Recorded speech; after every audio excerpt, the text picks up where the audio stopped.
Situation बड़ी अजीब सी होती चली जा रही है और इमरान खान साहब की कोई खैर खबर नहीं है। हुकूमत ने यह दावा किया है कि इमरान खान साहब ठीक हैं, जबकि पाकिस्तान तहरीक इंसाफ के तमाम सोर्सेज ये दावा कर रहे हैं कि इमरान खान साहब की हालत तशवीशनाक है। उनके हवाले से जो खबरें आ रही हैं वो खबरें ठीक नहीं है। हुकूमत ने मुलाकात को रोक रखा है 18 तारीख तक, और जो खबरें आ रही हैं वो ये है कि 15 तारीख तक हुकूमत ने अपने तमाम एमएनएस को वापस बुलाया है, अपने तमाम सेनेटर्स को वापस बुलाया है।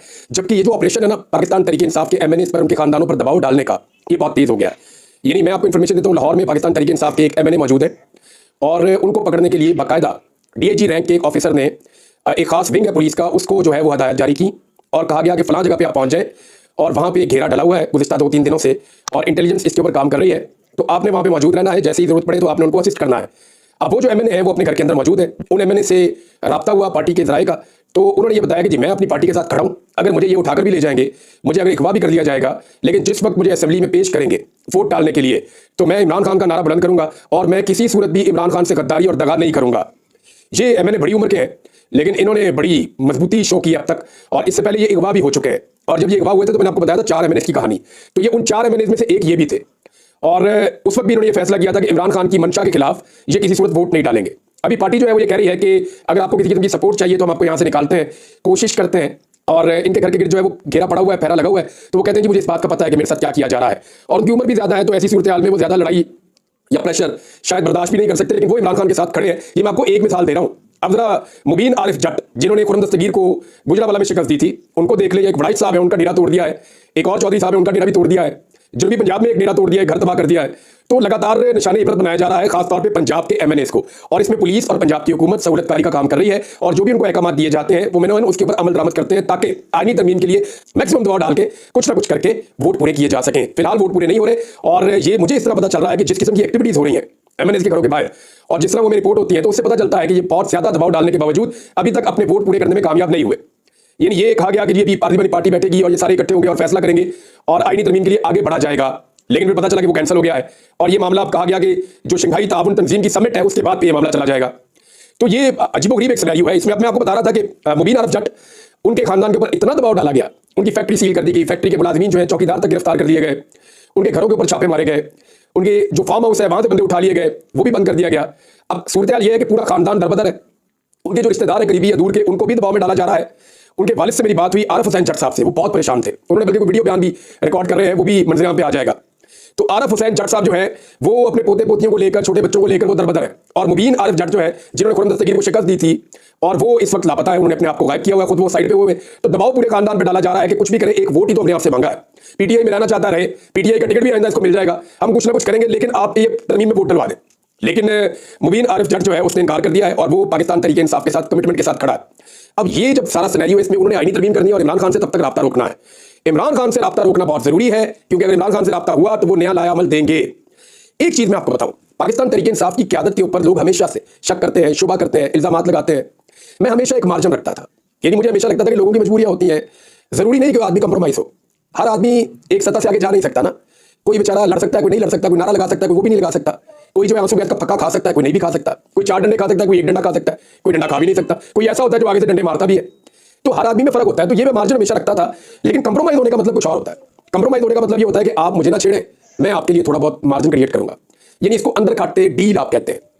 यानी आप ये करते हैं कि मैं जनाब आपके अपोनेंट एक पॉलिटिकल पार्टी में जरूर हूं, आपकी उस पॉलिटिकल पार्टी से या लीडरशिप से लड़ाइए, आप उनसे लड़ें, लेकिन मैं यहाँ पे मौजूद हूं, मैं जितना हो सकेगा आपको सर्व कर दूंगा। मुझे मेरी इज्जत भी रहने दें, मुझे मेरा उहदा भी रहने दें, मुझे मेरा मुकाम भी रहने दें, मुझे अपनी पार्टी में भी रहने दें, लेकिन जहां जहां आप फंसेंगे मैं आपको निकालूंगा, लेकिन उसके बदले में आप मुझे तकलीफ नहीं देंगे। ये पाकिस्तान तहरीक इंसाफ की लीडरशिप कंप्रोमाइज थी, ये बहुत सारे लोग कहते थे, लेकिन मैं इस पर बिलीव नहीं करता था, लेकिन अब दिखाई देना शुरू हो गया है। खासतौर पर इंतजार हुसैन पंजूता के मामले में पाकिस्तान तहरीक इंसाफ की लीडरशिप खामोश है। आपको पता है क्यों? मैं बताता हूं। इंतजार हुसैन पंजूता वो आदमी है जिसका कोई पॉलिटिकल स्टेक नहीं है, वो वैसे ही इमरान खान को पसंद करता है। मेरी जब उससे बात हुई तो उसने साफ कहा, उन्होंने कहा मैं पॉलिटिक्स में आकर क्या करूंगा, मेरी अपनी अच्छी बड़ी वकला की अपनी एक मेरी पहचान है वकीलों में, और मेरा अपना एक काम है, मेरा एक अपना करियर है, मैंने वो काम करना है, और जहां इतनी सारी लीडरशिप है वहां पे आकर मैं क्या करूंगा। मुझे तो सिर्फ इमरान खान का साथी इसलिए बनना था कि वो पाकिस्तान के लिए काम कर रहा था।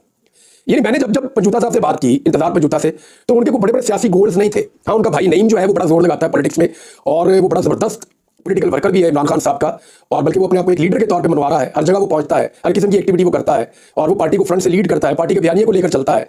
तो वो तो नईम का एक अलग है, लेकिन इंतजार हुसैन पंजूता जो है उसका सिर्फ एक मामला था जिसपे पार्टी की लीडरशिप को प्रॉब्लम थी। वो ये था कि वो जो बाहर देखता था या सुनता था, या जो इंफॉर्मेशन उसको मिलती थी, वो उसके अंदर जेर जबर का इजाफा या कमी किए बगैर वो सीधा जाके इमरान खान को बताता था कि जनाब भाई ये हो रहा, एग्जैक्ट सिचुएशन ये है। वो किसी का पर्दा नहीं रखता था, क्योंकि इमरान खान को उस पर इस बात का भरोसा था कि ये मुझे हकीकी पिक्चर दिखाएगा। अब वो लीडर है, उसके बाद पूरी इंफॉर्मेशन होगी तभी वो कोई फैसला करेगा। लिहाजा इंतजार हुसैन पंजुता वो आदमी है जो बाहर की पूरी इंफॉर्मेशन बगैर लगी लिपटी के, कड़वा सच भी है तो हर चीज इमरान खान के सामने रख देते। दूसरा, इमरान खान इंतजार हुसैन पंजुता को जो भी इमरान खान ने कहा, जो भी इंस्ट्रक्शन दी, इंतजार हुसैन पंजुता ने बाहर आके पार्टी की आदत को एज इट इज बता दिया। कोई चीज छुपा कर नहीं रखी, कोई चीज, यानी आपको याद होगा जब एक इशू हुआ था तो पार्टी डिवाइड हो गई थी शेर अफजल मरवत वाले मामले पे, तो इंतजार हुसैन पंजुता है, उन्होंने बगैर इस बात की परवाह किए कि लोग उनके बारे में क्या कहेंगे, उनके ऊपर बैकलैश आएगा, उन्होंने डायरेक्टली जो था वो बोल दिया। तो इस आदमी को इस बात की परवाह नहीं थी कि उसको कितना डैमेज होता है या लोग उसके बारे में क्या कहेंगे। उसको सिर्फ ये था कि मैंने इमरान खान को बाहर की दुनिया के साथ जोड़ कर रखना है, पार्टी के साथ जोड़ कर रखना है, और इमरान खान उस पर भरोसा करते थे। अब पार्टी की लीडरशिप में बहुत सारे लोग ऐसे हैं जो ये चाहते हैं कि अंदर से पूरा सच बाहर ना आए, और वो ये भी चाहते हैं कि बाहर से पूरा सच अंदर ना जाए। तो ये एक ऐसा आदमी था, एक ऐसा लिंक था जिसको तोड़ना बहुत जरूरी था। तो इंतजार हुसैन पंजुता हो गए गायब। अब एक बात आप याद रखिएगा कि पार्टी के अंदर बहुत सारे लोग हैं, आपने देखा होगा एक लफ्ज नहीं बोल रहे। अगर वो ना बोले ना अगले 2-3 दिन तक, तो फिर मैं बोलूंगा। मैं बताऊंगा कि इंतजार हुसैन पंजुता ने गिरफ्तार होने से पहले या अगवा होने से पहले मुझे एक दिन पहले क्या कुछ बताया था। मुझे क्या कुछ बताया था कि मैंने किस किस बंदे को क्या क्या पैगाम पहुंचाया और उस बंदे ने आगे से किस किस्म का रद्द-ए-अमल दिया। और वो जो रद्द-ए-अमल है ना, वो जब पाकिस्तान तहरीक इंसाफ के लोग सुनेंगे तो उन्हें पता चलेगा कि कितने लोग कहां कहां पे बैठे हुए कंप्रोमाइज हैं। मैं अभी भी नहीं चाहता कि कोई किसी पॉलिटिकल पार्टी की अंदरूनी लड़ाई को बढ़ावा दिया जाए, लेकिन एक बात आप याद रखें कि पंजुता साहब को खामोशी से नजरअंदाज किया जा रहा है और उनके लिए पार्टी आवाज नहीं उठा रही। तो पार्टी की आदत को उनके लिए आवाज उठानी चाहिए, खासतौर पे उन लोगों को जो इमरान खान का भला चाहते हैं और इमरान खान का राबता पाकिस्तानियों के साथ चाहते हैं। क्योंकि जो लोग ऐसा नहीं चाहते, जो लोग चाहते हैं कि इमरान खान कट जाए, अलग हो जाए, हम मौजे करते रहे बाहर और हमें कोई पूछने वाला ना हो, तो वो लोग कभी आवाज नहीं उठाएंगे। इंतजार हुसैन पंजुता के लिए भी और इमरान खान की बहनों के लिए भी। यानी इमरान खान की बहनें वो दूसरा लिंक है ना तगड़ा, जो अब पॉलिटिकल तो है नहीं, अब वो इतना अच्छा उनका पॉलिटिकल एनालिसिस भी नहीं होता, लेकिन वो इमरान खान को जो सुनती हैं देखती हैं वो आके बता देती हैं, और इमरान खान जो उन्हें कहते हैं वो बाहर आके बोल देती हैं। लिहाजा इमरान खान की बहनें जो है वो दूसरा लिंक है, वो भी अंदर है और उनके बारे में पार्टी कितना जोर लगा रही है ये हम सब देख रहे हैं और पाकिस्तान तहरीक इंसाफ का कारकुन भी देख रहा है।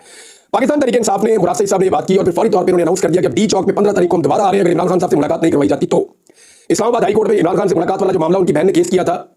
अब इंटरेस्टिंगली वो मामला जो है वो जाना तो चीफ जस्टिस के पास ही था ना, क्योंकि इमरान खान से रिलेटेड हर केस को chief justice Islamabad high court ये समझते हैं कि उन्हीं के पास लगना चाहिए, और वो ऑटोमेटिकली उनके पास जाके लग जाता है। समझ नहीं आती, वो केस जाके उनके पास लग गया, तो जब लगा तभी हमें पता था कि ये नहीं मिलने देंगे, क्योंकि निजाम नहीं चाहता कि इमरान खान से मुलाकात हो 18 तारीख तक। तो उन्होंने कहा जब पाबंदी खत्म हो जाए ना तो इनकी मुलाकात करवा दीजिएगा।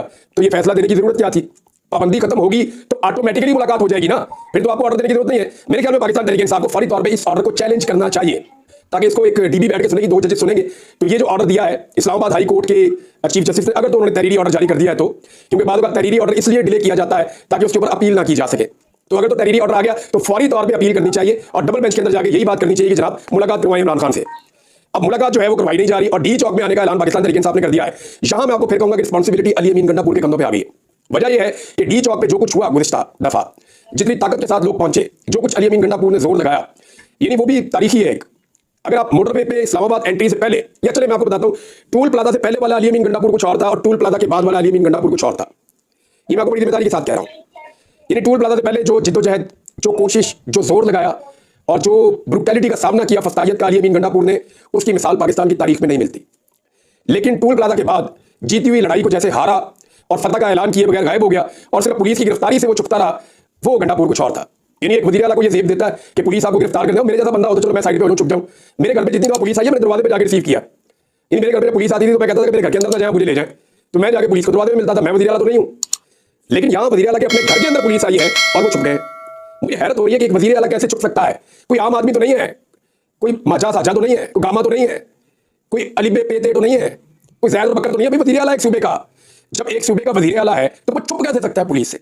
इसको तो चाहिए था पुलिस को आगे फेस करता, और जो दरवाजा तोड़ रहा था उसके मुंह पे एक रैपटा मारता रख के कि भाई तू दरवाजा क्यों तोड़ रहा है वज़ीर आला, उसका मुझे लेकर जाना, उठाकर लेकर जाओ, मैं देखता हूं तो मुझे कैसे बंद करते हो। होना तो ये चाहिए था उसूलन, लेकिन मिस कैलकुलेट हो गया। आप यहां पे भी मैं मार्जिन दे देता हूं, जब तक इमरान खान साहब अपना मौक़िफ़ नहीं देते तब तक मार्जिन दे देते। लेकिन मामला यह है कि अब ये सारी लड़ाई अली अमीन गंडापुर के गले पड़ी है, क्योंकि पाकिस्तान तहरीक इंसाफ के वर्कर शदीद मायूस है, बहुत मायूस है। मैं आपको सीरियसली बता रहा हूं, वो इमरान खान को बाहर निकालना भी चाहते हैं, वो आईनी तरमीम को रोकना भी चाहते हैं, वो अदलिया के साथ खड़े भी होना चाहते हैं, वो सारा कुछ करना चाहते हैं। लेकिन जो पार्टी की क़यादत ने उनके साथ किया डी चौक में, उसके बाद उन्हें सख्त मायूसी है और मुझे सोच रहे जो हमें लीड ही कोई नहीं कर रहा, तो फिर हम क्या करें? इमरान खान जेल में, उनसे रब्ता नहीं हो पा रहा। अब या तो मुराद सईद को निकालें और लाकर देखें कि सामने आ जाओ। मुराद सईद का प्रॉब्लम आप सबको पता है। 3 बंदे हैं जिन्हें इमरान खान साहब ने कैटेगोरिकली मना किया कि आप लोगों ने सामने नहीं आना। नंबर 1 मुराद सईद, वो इसलिए कि इमरान खान को इस बात का पता है कि मुराद सईद को पकड़ेंगे और मुराद सईद पे बदतरीन टॉर्चर भी कर सकते हैं और मुराद सईद को शायद मारा भी जा सकता है। ये उनकी पार्टी के लोग भी कहते हैं। और मुराद सईद को अगर इन्होंने पकड़ लिया तो मुराद सईद को एक लिंक बनाएंगे इमरान खान साहब को संगीन मुकदमात में फंसाने के लिए। तो इसलिए इमरान खान साहब की हदायत पे मुराद सईद सामने नहीं आता। नंबर 2, कासिम सूरी वो आदमी है, सच बोलना चाहिए, कि जब असद कैसर साहब ने इनकार कर दिया था इमरान खान साहब को कि जनाब मैं ये नहीं कर सकता, तो फिर कासिम सूरी ने वो किया था और उस वक्त कासिम सूरी ने फैसला सुनाया था और एक रूलिंग दी थी कौमी असेंबली में। ये रूलिंग जो है असद कैसर साहब को देनी चाहिए थी, लेकिन उन्होंने नहीं दी ना, वो पीछे हट गए। लेकिन कासिम सूरी ने कहा मैं खान साहब आपके साथ खड़ा हूं, उन्होंने जाकर रूलिंग दे दी। उस रूलिंग की बुनियाद पे आज भी इमरान खान साहब को जो है वो गद्दारी का और आइन से गद्दारी का मुकदमा उन पे बनाने की बार बार कोशिश की जाती है। तो उसमें कासिम सूरी को पकड़ के रगड़ा देके और कोशिश की जाएगी कि इसमें इमरान खान साहब को फंसाया जाए। तो ये दूसरा आदमी है जिसको इमरान खान साहब कहते हैं कि मंजर आम पे बिल्कुल नहीं आना। ये इनका कंट्रीब्यूशन यही है कि ये सामने ना आए। लेकिन कासिम सूरी पहले पाकिस्तान में थे, फिर अमेरिका में चले गए, वो अभी भी एक्टिविटीज कर रहे हैं, वो अपनी पॉलिटिकल पार्टी की आवाज उठा रहे हैं। उनके सारे घर वालों को भी गिरफ्तार कर लिया, उनकी जो प्रॉपर्टी है उस पर भी कब्जा कर लिया, उनका जो कारोबार है वो भी बंद कर दिया। तो कासिम सूरी को तो इन्होंने निशाने पर बनाई। इसी तरह मुराद सईद के घर वालों के साथ भी हुआ। मुराद सईद को बहुत लैंडलॉर्ड तो नहीं था, वो बहुत अमीर आदमी तो नहीं था, लेकिन इसके बावजूद जो कुछ भी था उन्होंने सेक्रीफाइस किया है, उनकी फैमिली को बहुत अजियत का निशाना बनाया है। इसी तरह कासिम सूरी की फैमिली को लगातार अभी तक अजियत का निशाना बनाया जा रहा है, उनके जानने वालों को भी। लेकिन कासिम सूरी को भी ये था कि अगर कासिम सूरी पकड़ा गया तो इमरान खान को एक नए मामले में लपेटा जाएगा। लिहाजा इमरान खान की इंस्ट्रक्शन पे उन्होंने भी गिरफ्तारी देने से गुरेज किया और वो रूपोश हो गए। लेकिन जब वो रूपोश थे तो वो कुछ कर नहीं पा रहे थे, फिर वो अमेरिका चले गए। वहां जाके वो एक्टिविटीज में हिस्सा लेते हैं, पॉलिटिकल एक्टिविटीज में, और न सिर्फ पॉलिटिकल एक्टिविटीज में बल्कि पार्टी के जो फैसले हैं उनके अंदर वो कमेटी में शामिल है और उन फैसलों का एक हिस्सा भी है।